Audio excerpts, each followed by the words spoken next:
Take cover! It's turning away. Maybe coming at us for another pass. Hit the dirt.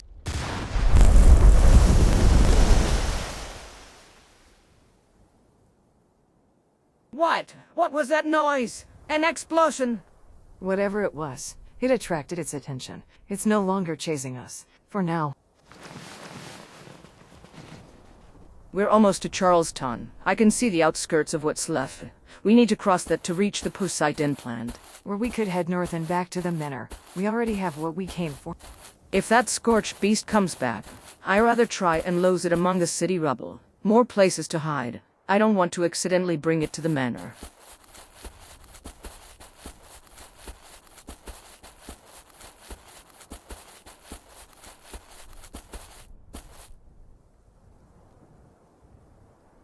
I'm never sure how surprised I am by what's gone, and what's left. The city largely survived the war. David Thorpe and his terror campaign, setting those nukes off in '82, destroyed what hope was left in the city. All for the love of a woman, darkly romantic. Nevertheless, his hubris destroyed the thing he loved.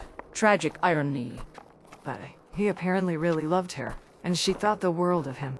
I saw them a number of times at Pleasant Valley. I had my own. Meetings of a fashion there as well. He could have had any woman. She could have had any man. And you never tried to hook that fish? Oh, I tried. I tried every trick in my book. And trust me, I could compete with any woman there. Frederick Revers, David Thorpe, men just too devoted to their wives or mistresses. I was on a first-name basis with both of them. Such different men. But David, I could tell Rosalind was something different. His soulmate in a way his wife never quite was. I actually had dinner with him just before I headed to the vault. I decided to try, just one more time, but he couldn't stop talking about her. How she was just a bit late. I sensed he had something in mind. And yet he had a wife in Charleston. I know that men can be men, and well, Annabelle can be Annabelle, and Maxie can be Maxie. I never got the sense he bared his wife any ill will nor resented their marriage. I think he still loved her in some way. He just knew he needed something else, and that eventually led him to Rosalind. What do you remember of Rosalind? Before the war, that is. She was so full of life, daring, exciting, had no problems with making a big splash. Bit of a thrill seeker. David could be so serious and she was that counterbalance. I think she pushed the Kims a bit too much on David. She absolutely loved Day Tripper. I didn't mind a Kim here or there, but she didn't exactly understand moderation. Wait, get down, I think I spot. No green stuff here. Being hungry. 2 of them, just around the corner. Let's see if we can sneak. I'm hearing stuff. You go, huh? Gonna find you. Gonna kill you. Too late, we've been spotted.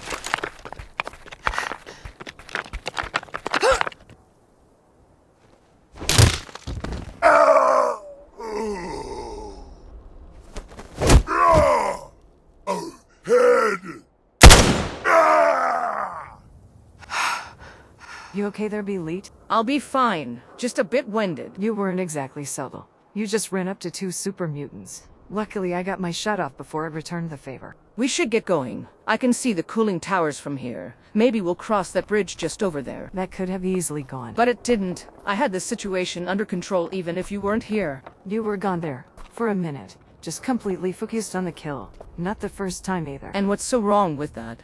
I got the job done, and we're both alive. This time. But maybe Annabelle isn't the only ticking time bomb. What doesn't kill you, makes you. Dead the next time. There's struggle and there's suicide. As I said, I have it well under control. There's a bridge. I'll go first. You cover me. Is that safe enough for you? No need to patronize me. But yes, I'll keep watch. There's all sorts of nasty things down in that empty canal. But it looks clear, for now.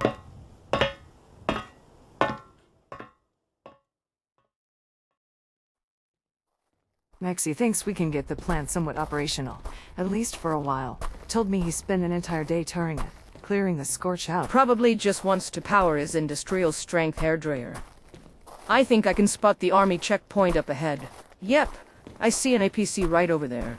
A shining example of the government turning on the people it swore to protect. The response to the protesters got really brutal those last few months. It's getting pretty late. Want to take our chances walking through the dark? Or should we try and shelter around here? Let's try and find some HalluciGen guests first before we make a decision. I'll go look across the road. You look around the APC. Remember that ruptured canisters won't do us any good.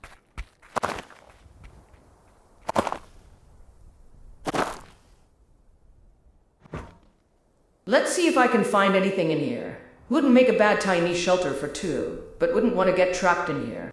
Some canisters, alas, they are all used up. Oh, a nice military ammo bag and some grenades. Wait, who's that? It's just me. I found the jackpot. Several unused canisters across the road. You find anything in there? All the canisters in here are no good. Found an ammo bag.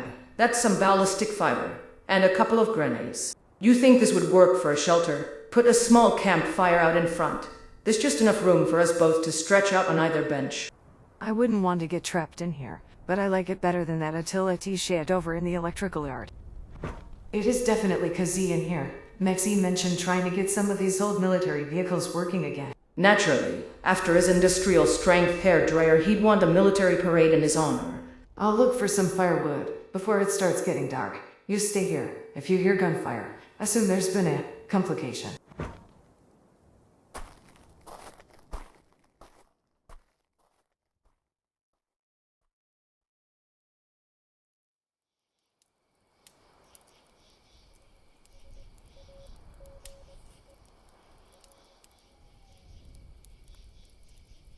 Alright, if Maxie got the message, told him we are safe, and we'll be back tomorrow. If Annabelle was with us now, I wonder what she'd think of our little home here.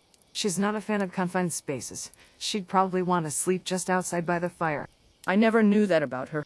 Her mother died in a mining accident, rock slide I think, when she was either 3 or 4. Said it took them more than a week to recover her body. I met a miner that once told me being in a mine was halfway to hell. The darkness, the hate. Said he had nightmares of it years after he had quit. When we were looking for those key fragments, I actually went down into Blackwater with Annabelle. She didn't want to admit she was afraid. And seeing David turned into that thing, say what you will about his actions, but nobody deserves that fate.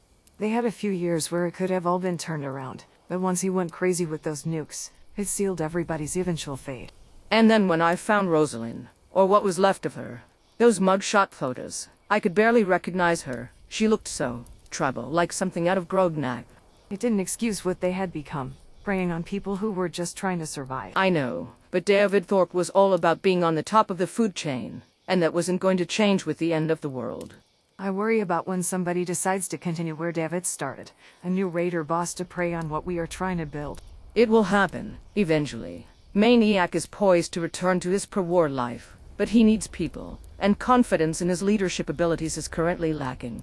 And we'll have to do something about that, but we need a system, not just mindless violence and retribution. Trying to impose a system of laws on people would be a very long uphill battle. We might not have much now, but we do have our freedom. People will lose their freedom anyway, completely, without a system, colors and chains, right by might. We had a complex system of laws before, and look where that got us. And we try harder this time, to understand that justice isn't simply about laws, but by tempering it with mercy, compassion, basic human understanding. Followed by an equal and fair distribution of wealth, and the elimination of the bourgeoisie. It'll be quite a bit further down the road until we get to class warfare and such, I think. Some already have more than others. The means of production. That is Maxwell's territory already. Once the non-human threats to trade caravans are eliminated, it'll be replaced by raiders. I think for a good while longer most people will understand that our survival needs to be mutually protected. We'll probably have small cities or camps soon enough. Sutton maybe, or Morgantown. Civilization versus barbarians. We'll make additional enemies out of those who refuse to be fenced in. We were close in the vault. Even the likes of Jim Rogers and Maniac. I don't think we'll turn on each other quite that quickly. I admit I was surprised at just how many people showed up to the big one. The vast majority of survivors we found. Hell, I was convinced Derek would run the other direction, and Jerry was never a big joiner. And we have bigger challenges to overcome. With leaders like Annabelle, and innovators like Maxwell, we have a chance to make something that'll last. Provided she doesn't crack under the pressure completely, and regardless of what she says, Maxwell playing nice isn't going to last forever. We all have our demons to face, our own struggles to overcome. That is the human condition, plain and simple. To come out of the other side, hopefully better and stronger for it. I wish I could share your optimism, but thank you for at least being our conscience. Do you mind taking first watch? I don't mind. Gives me some time to think and reflect. I was thinking of breaking out the book that shall not be named and reading some passages. Quietly, I promise. You don't have to be too quiet. There are a lot of poor souls out there that could use some prayer, but maybe consider some of those who aren't so good in life too. And that is my greatest struggle, perhaps.